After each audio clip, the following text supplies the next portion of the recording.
오늘의 주요 뉴스입니다. 어제 하루 코로나19 신규 확진자는 휴일 영향으로 1,433명을 기록했습니다. 오늘부터 국민지원금을 오프라인으로 신청할 수 있습니다. 첫날인 오늘은 주민등록상 출생연도 끝자리가 1과 6인 사람이 대상입니다. 오늘부터 2주간 추석 특별방역 대책으로 요양시설의 방문 면회가 가능해집니다. 또 오늘 17일부터 23일까지는 4단계 지역에서도 8인까지 가족 모임이 허용됩니다. 미국에서 델타 변이가 지배종이 된 상황에서 백신에 맞지 않은 사람은 사망 위험이 11배 높아지는 것으로 나타났습니다. 또 감염 확률과 입원 확률도 각각 4.5배, 10배 증가했습니다. 영국이 백신 접종을 증명하는 일명 백신 여권 계획을 철회하고 각종 규제도 대폭 풀기로 했습니다. 대신 부스터샷 등 백신 접종을 강화하기로 했습니다.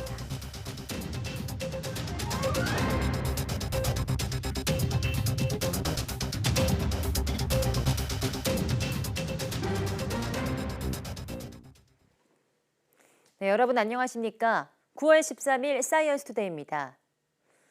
코로나19 신규 환자는 1,433명으로 69일째 네 자릿수를 기록했습니다. 검사 건수가 적은 주말 영향으로 하루 전보다 300명 넘게 줄었지만 아직 확산 추이를 주시해야 하는 상황입니다. 지역 발생은 1,409명으로 수도권을 중심으로 확산세가 계속됐습니다. 수도권 확진자는 1,100명으로 국내 환자의 78.1%를 차지했습니다. 비수도권 비중은 21.9%로 충남, 대전, 부산의 환자가 집중됐습니다. 숨진 사람은 1명 늘어 국내 사망 누적은 2,360명이고 위중증 환자는 9명 줄어 현재 342명입니다. 백신 1차 접종은 어제 하루 2만 명이 받아서 누적 3,315만 명으로 인구 대비 접종률은 64.6%입니다. 접종을 완료한 사람은 누적 2,006만 명으로 접종 완료율은 39.1%로 집계됐습니다. 네, 추석 연휴를 앞두고 정부가 오늘부터 추석 특별방역 대책을 시행합니다.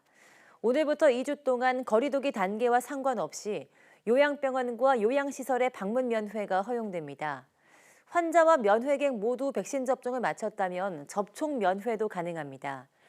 오늘 17일부터 23일까지 일주일 동안은 거리두기 4단계 지역에서도 접종 완료자를 포함해 최대 8명까지 가족 모임을 할 수 있습니다.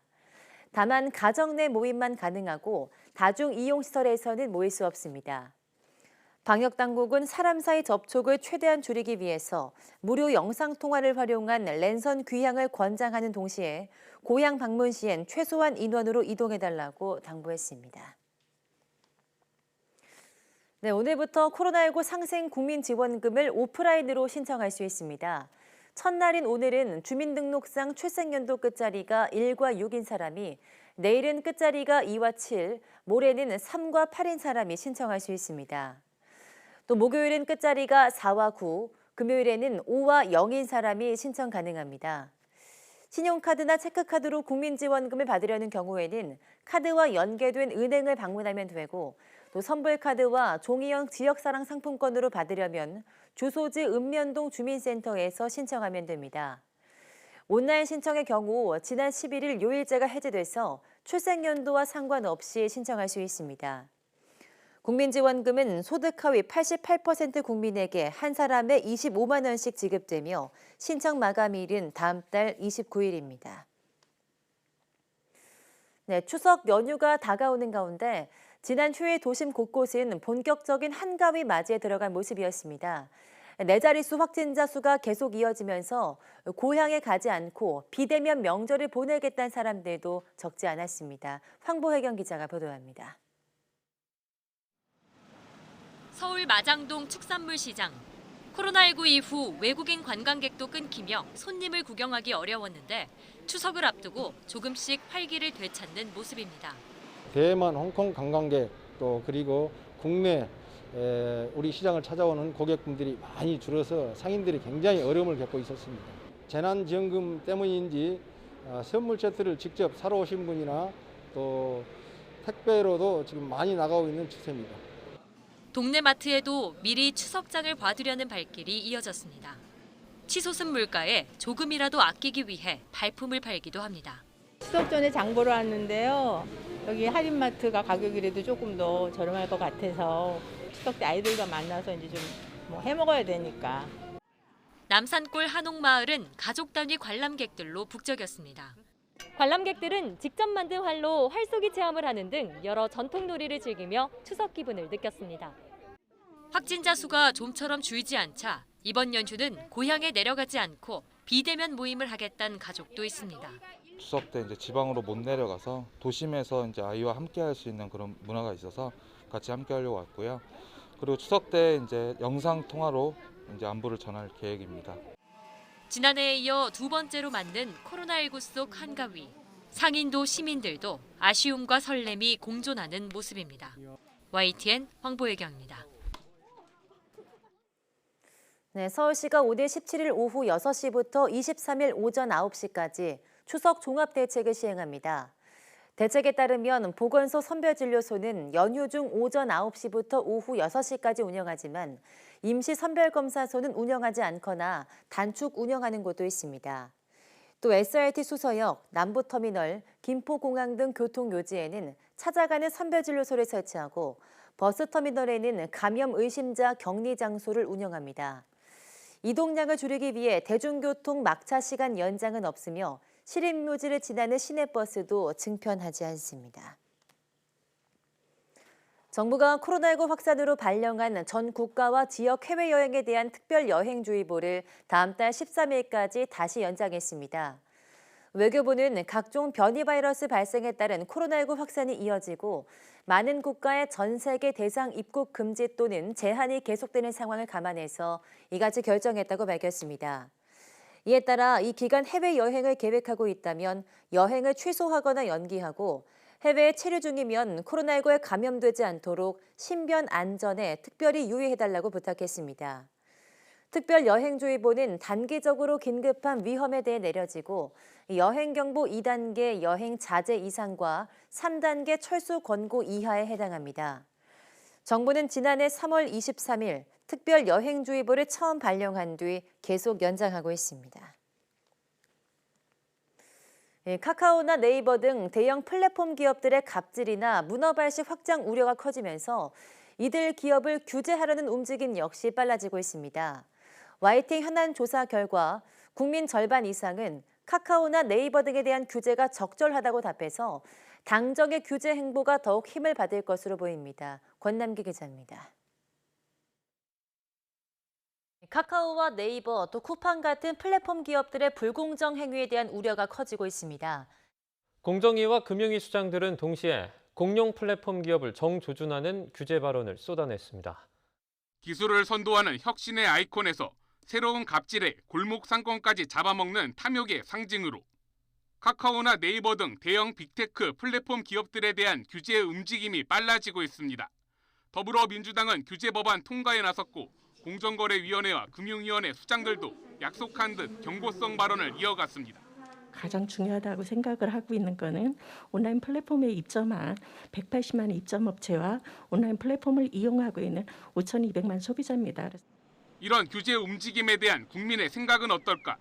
YTN 설문조사 결과 절반이 넘는 응답자가 카카오나 네이버 등 대형 플랫폼 기업에 대한 정부의 규제 강화를 적절한 조치라고 답했습니다. 반면 과도한 규제란 응답은 35% 선에 그쳤습니다. 나이나 이념 성향별로 규제 강화냐 과도한 규제냐를 두고 의견이 달랐습니다. 30대와 40대, 50대는 고루 적절한 조치라는 공감이 많았지만 20대와 60대는 오차 범위 안에서 팽팽하게 찬반이 갈렸습니다. 기업 생태계를 교란하고 있다는 인식이 규제 찬성 의견으로 모아진 것으로 보입니다. 20대의 경우는 산업 경제적 측면보다 이용 편의성에 더 무게를 둔 것으로 보입니다. 자신을 진보라고 생각하는 이들은 10명 중 7명이 적절한 조치라고 응답해 정부의 규제 강화 움직임에 힘을 실었고 보수 성향은 60%가 과도한 규제라며 각을 세웠습니다. 이번 조사는 지난 10일 전국 만 18세 이상 남녀 500명을 대상으로 자동 응답 방식으로 진행됐고 표본 오차는 95% 신뢰 수준에 플러스 마이너스 4.4%포인트입니다. YTN 권남기입니다. 이번 달 초 수출이 지난해 같은 기간보다 30.7% 증가했습니다. 관세청은 이번 달 1일부터 10일까지 수출액이 지난해보다 45억 8천만 달러 늘어난 195억 달러로 집계됐다고 밝혔습니다. 조업일수를 반영했을 때 하루 평균 수출액은 22억 9천만 달러입니다. 품목별로는 석유 제품이 131% 증가로 가장 큰 상승폭을 보였고 승용차와 무선통신기기, 정밀기기가 두 자릿수대로 증가했습니다. 지역별로는 중국 24.5%, 미국 44.8%, 유럽연합 67.7% 각각 늘었습니다. 같은 기간의 수입은 210억 달러로 지난해보다 60.6% 증가했습니다. 추석 연휴를 앞두고 태풍 찬투가 우리나라 향해서 북상할 것으로 보입니다. 태풍은 이번 주 후반 제주도 서쪽 해상까지 접근하겠는데요. 제주도와 남해안에 많은 비를 내릴 전망입니다. 정혜윤 기자입니다. 타이완 부근 해상에서 북상 중인 14호 태풍 찬투의 모습입니다. 매우 강한 태풍으로 중심 부근에는 건물이 붕괴할 정도의 강도를 지닌 초속 50m에 육박하는 강풍을 동반하고 있습니다. 이 태풍이 우리나라에 직접적인 영향을 줄 가능성이 커지고 있습니다. 기상청은 14호 태풍 찬투가 타이완 북동쪽 해상을 지나 14일 중국 상하이 부근에서 2, 3일 정도 머문 뒤 제주도 부근으로 빠른 속도로 접근할 것으로 예상했습니다. 이후 진로는 다소 유동적입니다. 하지만 제주도를 지나 대한해협을 지나거나 일본 규슈로 향할 가능성이 가장 큰 것으로 분석됐습니다. 태풍은 제주도로 접근하며 강도가 지금보다는 한두 단계 약화할 것으로 보입니다. 하지만 태풍의 전면에서 많은 수증기가 유입되는 제주도에는 수요일까지 최고 500mm 이상의 집중호우가 쏟아지겠습니다. 또 15일을 전후해서는 태풍의 본격적인 영향권에서 남부지방을 비롯한 내륙에도 강풍을 동반한 국지성 호우가 쏟아질 전망입니다. 기단의 경계가 제주도 부근, 즉 남해안 부근에 위치해 있는 모습이 보여집니다. 남쪽에서부터 고온의 수증기를 많이 가진 공기가 이렇게 건조한 공기, 즉 무거운 공기인데요. 이 공기가 부딪히게 되면은 구름을 폭발적으로 발달시킬 수가 있습니다. 14일, 15일 이렇게 넘어가는 시점에는 많은 비가 내릴 것으로 보여집니다. 기상청은 태풍 진로는 14일쯤 명확해지겠지만 연휴 첫날까지 우리나라가 태풍 영향권에 들 가능성이 있다며 철저한 경계와 대비를 당부했습니다. YTN 정혜윤입니다. 네, 물고기 양식과 채소 수경 재배를 결합한 기술을 아쿠아포닉스라고 합니다. 친환경 청정 채소라 그 인기가 남다른데요. 또 항생제 없이 물고기를 기른다는 점에서도 주목받고 있습니다. 김학무 기자입니다. 상추 등 잎채소를 재배하는 비닐하우스입니다. 땅에서 재배하는 방식이 아닌 물이 흐르는 틀에서 기르는 수경 재배 방식입니다. 상추 수경 재배에 물을 공급하는 수조입니다. 이 수조에는 특별한 점이 있는데요. 바로 메기들이 살고 있다는 점입니다. 메기들이 사는 수조의 물을 수경 재배 틀과 연결해 순환하게 하는 방식입니다. 메기 양식으로 유기물질이 풍부해진 물이 채소의 영양분이 되고 채소는 물을 정화하는 역할을 합니다. 덕분에 채소 재배에 농약은 물론 화학 비료도 전혀 사용하지 않습니다. 메기 양식 과정에는 항생제를 쓰지 않아도 됩니다. 채소는 다른 농가보다 비싼 값을 받을 수 있는데 주문이 밀릴 정도로 인기입니다. 일단 인건비도 적게 들어가고 그다음에 소비자들에게 반응이 굉장히 좋기 때문에 고소득을 올릴 수가 있어요. 그래서 많은 고생을 하지 않고 고소득을 올릴 수가 있습니다. 날로 심해지는 기후 변화에도 안정적인 생산이 가능하다는 장점도 있습니다. 어업이든 농업이든 생산량은 떨어질 것입니다. 이러한 문제를 해결하기 위해서 아쿠아포닉스는 향후 기후 변화에 따른 신성장 사업으로 대두할 것이며 친환경 채소 생산과 물고기 양식이 가능한 아쿠아포닉스 기술이 새로운 농가 소득 창출 사업으로 주목받고 있습니다. YTN 김학무입니다.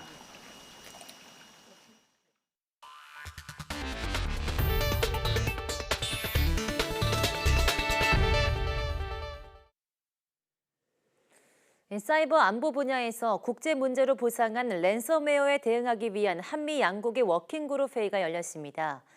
미국 백악관 국가안보회의는 한국과 랜섬웨어 워킹그룹 첫 회의를 지난 9일 개최했다고 밝혔습니다. 국가안보회의는 이 회의에 대해서 랜섬웨어와 다른 사이버 범죄 퇴치 분야에서 협력을 강화하면서 한미 동맹의 힘을 보여준 것이라고 평가했습니다. 이번 한미회의는 지난 5월 한미 정상회담 때 사이버 안보 협력을 강화하기로 합의한 데 따른 후속 조처로 풀이됩니다. 앞서 우리 정부는 지난 7월 청와대에서 서훈 국가안보실장 주재로 국가사이버안보정책 조정회의를 열고 한미 사이버 워킹그룹을 출범시키기로 했다고 밝혔습니다. 델타 변이가 지배종이 된 상황에서 백신을 맞지 않으면 코로나19로 사망할 위험이 11배 높아지는 것으로 나타났습니다. 또 코로나19에 감염될 확률과 입원할 확률도 각각 4.5배와 10배 증가하는 것으로 분석됐습니다. 보도에 한영규 기자입니다. 미국 질병통제예방센터 CDC는 지난 4월부터 7월 중순까지 60만 건의 확진 사례를 분석했습니다. 특히 델타 변이가 지배종으로 확산한 지난 2개월 동안 백신을 맞지 않은 사람은 코로나19에 감염될 확률과 입원할 확률, 사망할 확률이 모두 높았습니다. Those who were unvaccinated were about 4.5 times more likely to get COVID-19, over 10 times more likely to be hospitalized, and 11 times more likely to die from the disease. 최근 일주일 동안 미국에서 코로나19에 감염된 사람은 하루 평균 13만 6천 명, 신규 입원 환자는 하루 11,750명, 사망자는 하루 1,000명이 넘고 있습니다. 이 때문에 젊은 층의 경우에도 백신 접종은 중요하다고 강조했습니다. The key to reducing transmission is getting more people vaccinated. And even if you're young and relatively healthy and you're not worried about the consequences to yourself, you could pass the virus on to other people. 지금까지 미국에서 백신 접종을 마친 사람은 전체 인구의 53.7%, 최소 1회 접종한 사람은 63%입니다. 50개 주 가운데 26개 주에서 인구의 절반 이상이 백신 접종을 마쳤지만 미접종자가 많은 지역을 중심으로 코로나19가 계속 확산하고 중환자도 크게 늘어나고 있습니다. 바이든 대통령은 지난 9일 연방정부 직원과 계약자, 대기업 직원들을 대상으로 백신 접종을 의무화하는 강력한 대책을 발표했습니다. YTN 한윤규입니다. 건강한 남자 청소년은 코로나19로 인한 입원보다 화이자 백신과 관련된 심근염 진단을 받을 확률이 더 높다는 연구 결과가 나왔습니다. 영국 일간 가디언에 따르면 미국 캘리포니아대의 트레이시 호그 박사팀은 건강한 청소년은 코로나19 자체보다 심장염증을 유발하는 화이자 백신의 드문 부작용으로 인해서 입원할 가능성이 더 클 수 있다는 주장을 내놓았습니다. 연구진은 올해 1월에서 6월에 미국에서 12세에서 17세를 대상으로 부작용을 분석했습니다. 그 결과 4개월 동안 기저질환이 없는 12세에서 15세 연령대는 코로나19로 입원하는 것보다 백신 관련 심근염 진단을 받을 가능성이 4배에서 6배도 높은 것으로 나타났습니다. 가디언은 심근염의 압도적 다수는 2차 접종 후 나타나기 때문에 한 차례 접종하면 아이들을 보호하면서 부작용 위험을 더욱 줄일 수 있다고 진단했습니다. 영국 정부가 코로나19 백신 접종 증명서, 이른바 백신 여권 도입 계획을 백지화하고 여러 규제 조치도 더 풀기로 했습니다. 코로나19와 공존하는 위드 코로나 정책을 계속 확대하겠다는 건데요. 부스터샷 등 백신 접종은 더욱 강화할 것으로 보입니다. 박경석 기자입니다. 영국 정부가 이달 말부터 나이트클럽 등 사람들이 많이 모이는 곳에 도입하려던 백신 여권 계획을 철회했습니다. 코로나19 재확산을 피하려면 백신 여권이 가장 좋은 방법이라고 밝힌 지 일주일 만입니다. 백신 여권 도입 방침 백지화에 이어 정부의 비상 권한도 축소하기로 했습니다. 코로나19 확산을 막기 위해 식당이나 술집 영업을 제한할 수 있는 정부의 권한을 없애 나가겠다는 겁니다. 학교 운영을 중단하거나 코로나19 감염자들을 강제 격리할 수 있는 권한도 폐지합니다. 앞으로 영국 사회를 다시 봉쇄하는 일은 없을 것이란 메시지로 보입니다. I'm not anticipating any more lockdowns. I think it would be irresponsible for any health minister around the world to take everything off the table. But I just don't see how we get to another lockdown. 규제는 풀지만 백신 접종의 중요성은 더욱 강조하고 있습니다. 보리스 존슨 영국 총리는 현지 시각 14일 겨울철 코로나19 대응 방안을 발표합니다. 이 자리에서 백신 추가 접종, 부스터샷 계획을 구체적으로 밝힐 예정입니다. 12세에서 15세의 소아 청소년 백신 접종 일정 등도 공개할 것으로 보입니다. 코로나19와 공존하겠다는 영국 정부의 의지는 강하지만 불안 요인은 여전합니다. 겨울이 다가오면 독감 등 다른 호흡기 바이러스도 함께 퍼질 것으로 보이고 코로나19의 새로운 변이 발생 가능성도 있어 연말 상황을 낙관할 수 없다는 전망이 나오고 있습니다. YTN 박경석입니다. 일본에서 어제 발표된 코로나19 감염자는 도쿄 1,067명을 포함해서 7,213명으로 사흘 연속 신규 확진자가 10,000명을 넘지 않았습니다. 같은 일요일 기준으로 도쿄올림픽 개막 직후인 7월 25일 이후로 7주 만에 가장 적게 나왔습니다. 일본의 누적 감염자는 164만 명을 넘었고 사망자는 하루 새 41명 늘어서 16,818명이 됐습니다. 의료기관 운영에 부담을 주는 전국의 중증 환자는 2,010명으로 전날과 비교해서 47명 감소했습니다. 일본에서 신규 감염자가 증가세가 둔화한 것은 백신 접종률이 올라간 영향으로 분석되는데 백신 2회 접종을 마친 인구 비율은 50%를 넘었습니다. 일본 정부는 올 11월까지 원하는 모든 사람을 대상으로 2차 접종을 마친다는 계획을 세워놓고 있습니다. 스페인 남동부 휴양지 인근에서 산불이 5일째 계속되면서 소방관 1명이 숨지고 2천여 명이 대피했다고 로이터 통신이 보도했습니다. 스페인 환경부는 지난 8일 유명 휴양지인 코스타 델 솔의 주요 도시 에스테포나 주변 산악지대에서 발생한 불로 지금까지 산림 6,000헥타르 이상이 불탔다고 밝혔습니다. 스페인 정부는 산불을 끄기 위해서 군부대까지 투입됐지만 고온과 강풍의 영향으로 진화 작업에 어려움을 겪고 있습니다. 지역 당국은 방화 가능성이 있다고 보고 조사를 시작했습니다. 사망설이 돌았던 이슬람 극단주의 테러 조직 알카에다 수장 아이만 알 자와히리가 9.11 테러 20주년을 맞아 영상 메시지를 내놓았습니다. 9.11 테러 20주년 기념일 전날에 공개된 60분 분량의 새 영상에서 알 자와히리는 미국이 20년 전쟁 끝에 부서지고 산산조각나서 아프가니스탄을 떠났다고 주장했습니다. 또 현재 상황은 적이 경제 군사적 문제로 지치게 해서 적의 힘을 소진시킬 것을 요구한다고 말했습니다. 알 자와히리가 이미 숨졌다는 루머가 퍼진 뒤 나온 이번 영상은 그의 사망설을 불식하고 건재함을 과시하기 위한 것으로 보입니다.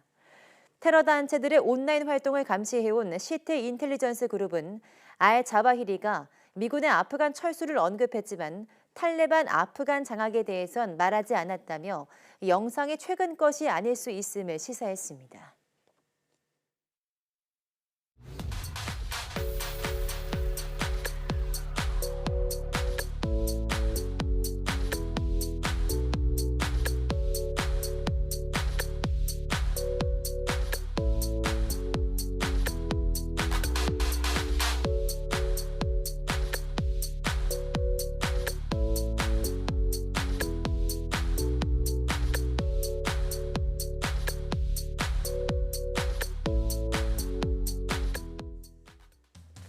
네, 지난달 말 우리 국회에서 세계 최초로 통과된 법이 있습니다.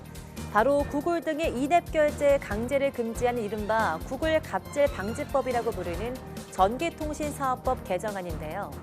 오늘 오후 사이언스투데이 스마트 라이프에서는 세계인의 관심이 집중되고 있는 구글 갑질 방지법에 대해서 이야기 나눠보겠습니다. 많은 시청 바랍니다. 함께해 주신 여러분 고맙습니다.